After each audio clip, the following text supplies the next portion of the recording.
في زمن لم تكن فيه الخرائط دقيقة، ولم يكن السفر سهلا كما هو اليوم، كان هناك شاب مغربي طموح اسمه ابن بطوطة.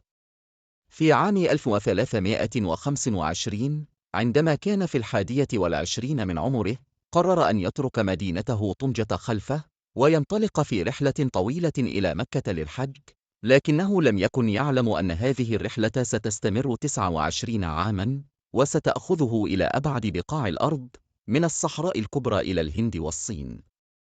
وقف ابن بطوطة على شاطئ طنجة يتأمل الأفق البعيد، حيث كانت تنتظره مغامرة لا تشبه أي شيء عرفه من قبل. خلفه وقفت والدته، عيناها تلمعان بالدموع، لكنها تعلم أن ابنها قد ولد للسفر.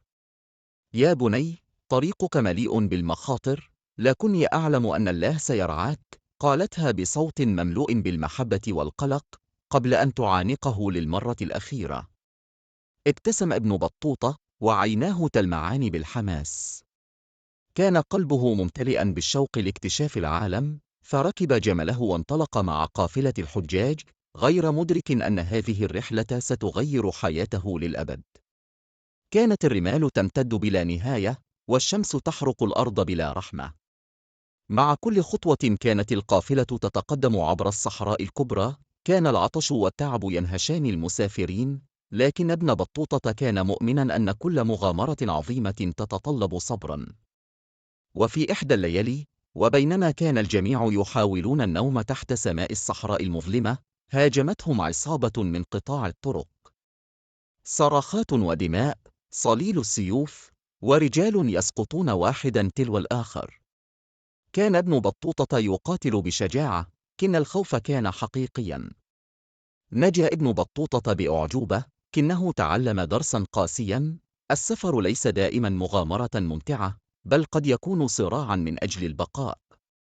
بعد سنوات من الترحال، وصل ابن بطوطة إلى الهند، حيث قاده القدر إلى بلاط السلطان محمد تغلق، أحد أقوى حكام عصره. عندما وقف أمامه، بملابسه المتواضعة وعيونه التي رأت أكثر مما يراه الرجال في حياتهم، ابتسم السلطان. أيها الرحالة المغربي، لقد سمعت الكثير عنك. كيف وجدت بلادنا؟ سأله السلطان بصوت واثق. انحنى ابن بطوطة باحترام، وقال: يا مولاي، الهند أرض العجائب، غنية بالعلوم والثقافات، لكن أعظم كنوزها هو عدلكم وحكمتكم. أعجب السلطان بحكمة الرحالة الشاب، وعينه قاضيا في البلاط الملكي، ثم أرسله سفيرا إلى الصين. وهكذا وجد ابن بطوطة نفسه في رحلة جديدة عبر المحيطات، إلى واحدة من أعظم حضارات العالم. بعد 29 عاما من الترحال، عاد ابن بطوطة أخيرا إلى المغرب.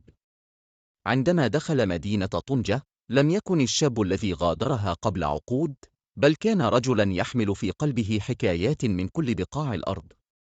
كانت المدينة قد تغيرت، ووجوه كثيرة لم يعد يتذكرها، لكنه كان يعلم أن الوقت قد حان ليترك إرثه للأجيال القادمة. جلس في مكتبه، وأمسك بريشته، وبدأ في كتابة قصته التي ستصبح واحدة من أعظم كتب الرحلات في التاريخ.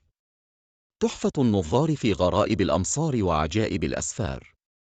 وهكذا، لم يكن إرث ابن بطوطة مجرد مسافات قطعها، بل حكمة كتبها، ومغامرات ألهمت أجيالا بعده. العبرة من القصة: تعلم ابن بطوطة أن العالم ليس مجرد أماكن، بل قصصا وتجارب. في رحلته، واجه الخطر، والتقى بالحكماء، وعاش بين الفقراء والملوك. لكنه لم يتوقف أبدا عن التعلم، ولم يخشى المجهول.